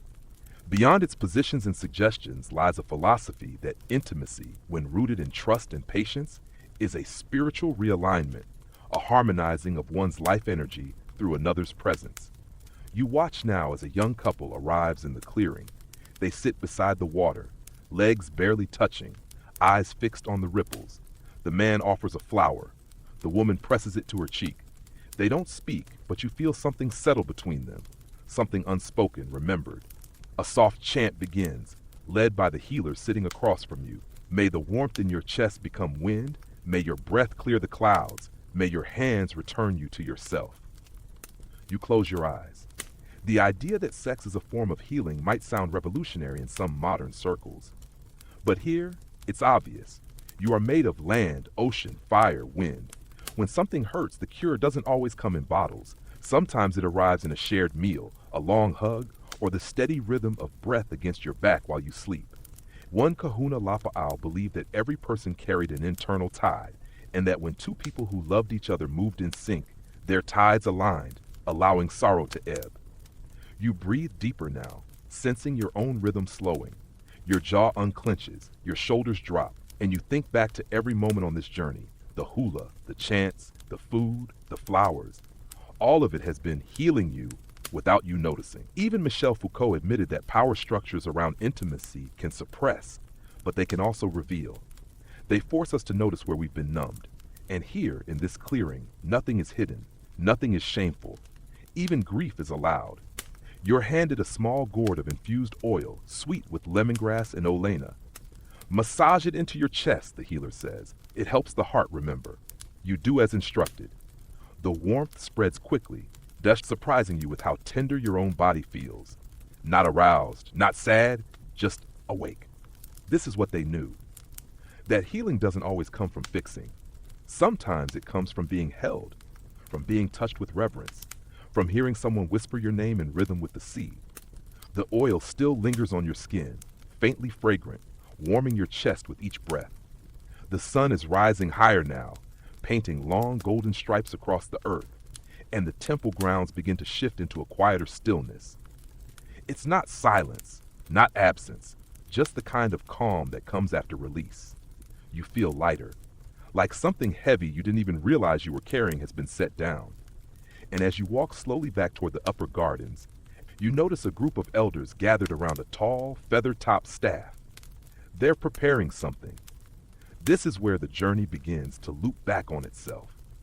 Because tonight, before our final descent, you witness the beauty and complexity of ceremonial unions and fertility rituals, the public, structured counterpart to all the private stories of love and touch you've heard so far. You settle on a woven mat beneath a hala tree, the smell of roasted uala still faint in the wind. The staff at the center is wrapped in red kapa and crowned with iwi feathers, their scarlet plumage shimmering. A young man and woman step forward, Not lovers in the modern sense, but participants in a sacred rite, chosen by their community to embody masculine and feminine energies for the coming season. It's not a wedding, it's a union for the land. You've probably never seen anything like it. The ceremony, called ho'olu'aina, or to cause the land to grow, is part prayer, part performance, part practical magic. It acknowledges that fertility is not just about reproduction, it's about continuity, health, rainfall, food, peace. The couple stands with heads bowed as chants begin. Each line honors the phases of creation, the meeting of Papa and Wakea, Earth Mother and Sky Father, the forming of coral, fish, birds, and finally people. Then the chants shift to honoring the body, hips, hands, thighs, womb, loins. It's explicit without being crude, sacred without being stiff. Historians still argue whether these unions always involved physical intimacy. Some sources suggest symbolic enactments, others describe full ritual consummation. But all agree on one thing: these ceremonies were essential. Without them, the gods might not bless the next harvest. Without them, the spiritual balance between Kane and Wahine, male and female energies, could fall out of sync. A quirky custom? In some ceremonies, the couple didn't speak for 3 days beforehand. Their voices were rested to prepare for the chants. They communicated instead through gesture, eye contact, and touch. One recorded tale speaks of a couple who developed an entire system of toe taps and eyebrow raises to chat without words. Adorable, right? You watch now as the couple is anointed with oil, iliahi for the man, and pikake, jasmine, for the woman. The scents blend in the morning air, heady and calming. Then together they circle the staff 3 times, stopping at each cardinal point to place offerings: fish, taro, sweet potato, feathers. At the eastern point they sit. They don't touch, not yet. But the energy between them is charged with centuries of tradition. A chant rises: O you who carry fire in your loins, O you who hold the sea in your hands, may your joining feed the stars. This isn't for spectacle, it's for alignment. Michel Foucault would have something to say about this kind of public intimacy. He might analyze how power, gender, and the body intersect in ritual space, and he'd be right, to a degree. But what he might miss is the quiet consent, the mutual awe, the deep trust involved in these acts. No one is being used. They are serving the land, yes, but also serving each other. There's a story passed down on Molokai about a ceremonial couple who fell in love during the ritual and continued to meet in secret afterward. Their union, though initially symbolic, became real, and their family line is still traced today by those who chant their names during Makahiki season. This is the gift of such rituals. They open a door to tradition, to land, sometimes even to love. You close your eyes and imagine what it would feel like to be chosen for this, to be seen not just as an individual, but as a conduit for harmony, to have your body welcomed into sacred space without guilt, without apology. Even the Kama Sutra speaks of this sacred pairing, not as casual coupling, but as an alchemical process, where the masculine and feminine, when balanced, can transcend duality and awaken divine consciousness. Back in the clearing, the couple now joins hands, not tightly, just enough, their palms pressed, their fingers relaxed. Around them, elders sing a final verse, and when they rise, the mountains shall rise with them, and when they breathe, the sea will sigh in answer. The staff is lowered, the ritual ends, and something inside you settles. Because you understand now, intimacy was never separate from the land. Fertility wasn't just a personal matter, it was communal, cosmic, and when 2 people came together with purpose and reverence, the world noticed, the gods noticed, and the ancestors smiled.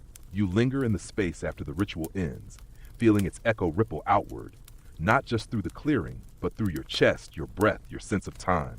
Something ancient has settled around you like a shawl, not heavy, just present. The couple has left. The staff lies on a woven mat, its feathers slowly swaying in the breeze. You think it's over. But then an elder steps forward, not to chant, not to sing, but to speak, slow, direct, in a voice like a cracked conch shell. She begins to tell the story of a tradition few outsiders ever hear about, the practice of naming desires. You listen closely. In some Hawaiian families, there was a time, often at adolescence or during ceremonial milestones, when a person would be gently guided to speak their truth aloud, not in public, not for show, but to someone trusted, a kahuna, an elder, a close cousin. The goal wasn't confession, it was clarity. To say out loud what your body longed for, what brought you joy, who made your stomach flutter, what kind of touch made you feel most yourself.